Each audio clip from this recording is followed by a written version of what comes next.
WeatherScope.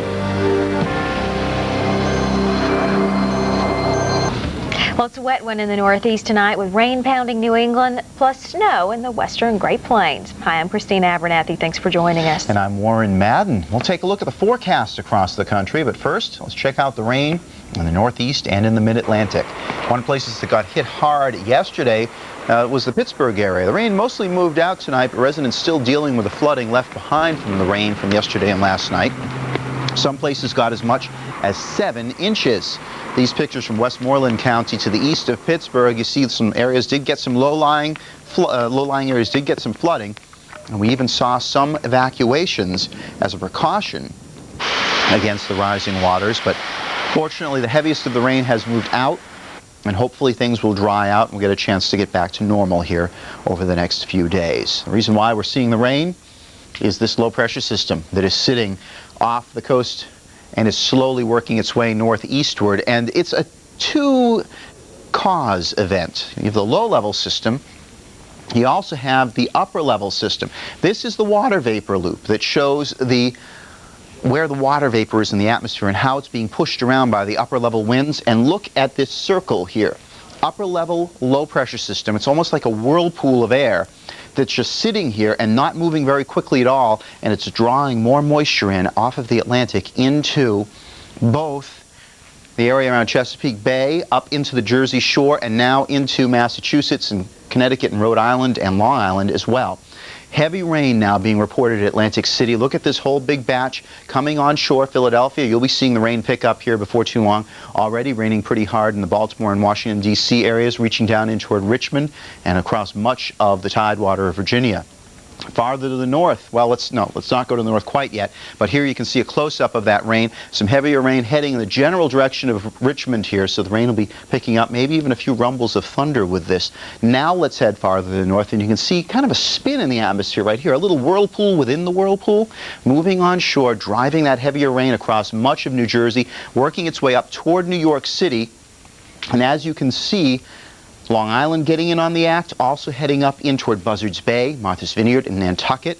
Boston right now, you're kind of in between some rain off the shore here, but look at this big batch of rain getting ready to move across Martha's Vineyard right now, maybe a few rumbles of thunder around Vineyard Haven, heading up in toward Buzzards Bay, coming up in Plymouth County, and looks like Boston, you'll be getting wet again through the early morning hours and probably staying wet through the day on Sunday, and breezy too with gale watches or gale warnings up still from Eastport, Maine, all the way down to Watch Hill, Rhode Island. Winds gusting up over 30 miles an hour this evening.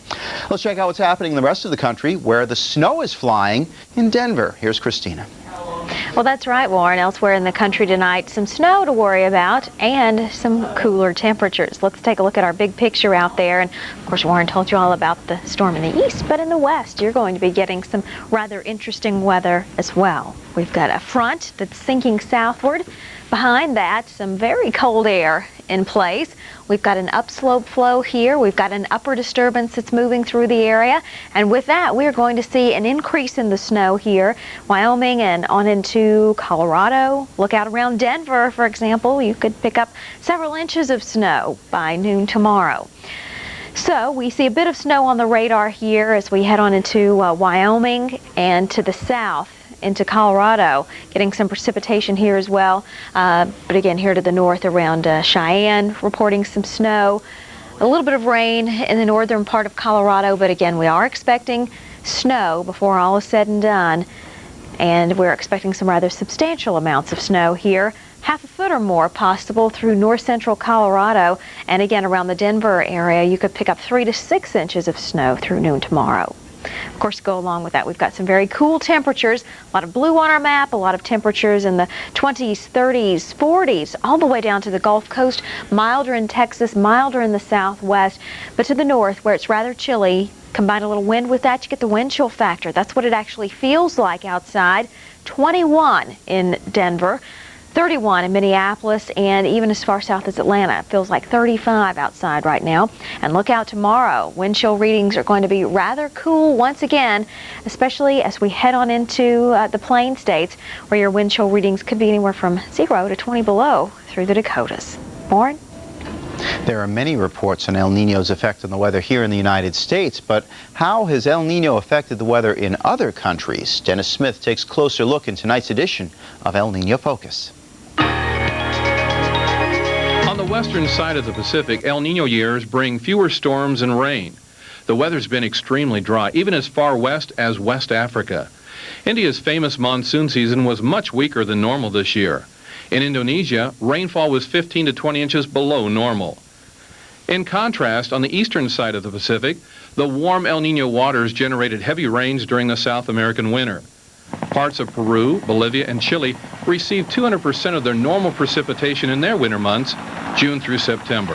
The government of Chile declared a state of emergency in late June. After 3 years of drought, parts of northern Chile got more rain in one day than is normal for the entire year.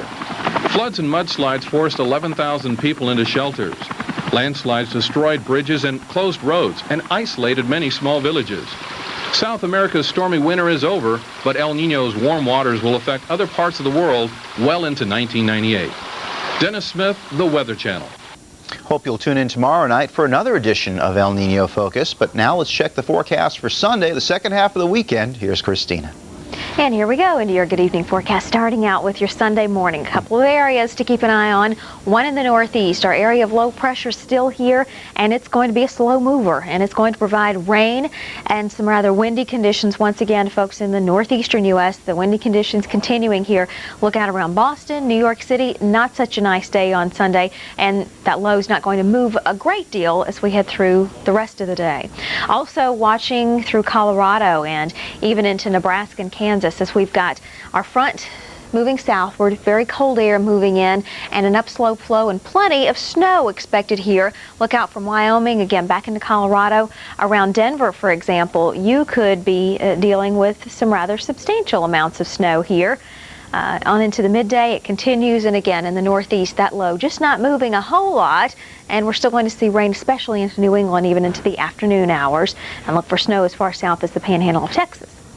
Heaviest precipitation in the northeastern U.S., where over an inch of rain possible with that area of low pressure churning off the northeast coast. This precipitation, that's going to be falling in the form of snow. And again, north central Colorado could see over 6 inches of snow through noon tomorrow.